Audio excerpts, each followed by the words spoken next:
Supriya ma'am, ઘણા સમય પછી ફરી એકવાર ફિલ્મ ગુજરાતીમાં તમને જોઈએ છે.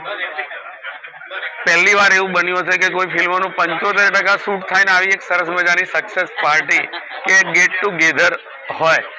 કદાચ તમે આટલી બધી ફિલ્મોમાં કામ કર્યું, આવું એક પાર્ટીનું આયોજન પહેલી વાર જોયું હશે કે કોઈ અધૂરું શૂટ હોય અને આનું આવી પાર્ટી. મને બહુ ગમ્યું બીકોઝ મને એવું લાગે છે કે this gives us a motivation કે અમારે જલ્દી એક સરસ ફિલ્મ બનાવવાની છે. ફિલ્મમાં રોલ વિશે તમે નહીં જણાવો, અમને ખબર છે, બધાએ એ જ કીધું, પણ અમે તમને જે રીતે ખીચડીમાં જોઈએ છીએ એક કોમેડી આર્ટિસ્ટ તરીકે, પણ અહીંયા પણ એ જ રીતે જોઈશું કે અમને એક નવો રોલ મળશે. કોમેડી આર્ટિસ્ટ તરીકે નથી જોઈ ક્યારેય. That is a very nice thing. I thank my audience એને માટે, કેમ કે મને ક્યારેય કોઈએ એવી રીતે એક સ્ટેચરમાં નાખી નથી, અને એટલે મને એવું લાગે છે કે એ મારા ઓડિયન્સની મોટા પણ છે કે કોઈ પણ રોલ જે હું કરું છું એમાં એ લોકો મને સહારે છે, એટલે ઇટ્સ વેરી નાઇસ.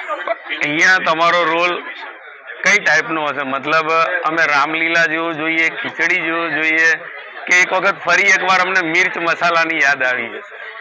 આમાં ફરી એકવાર કઈ નવી ચીજ છે.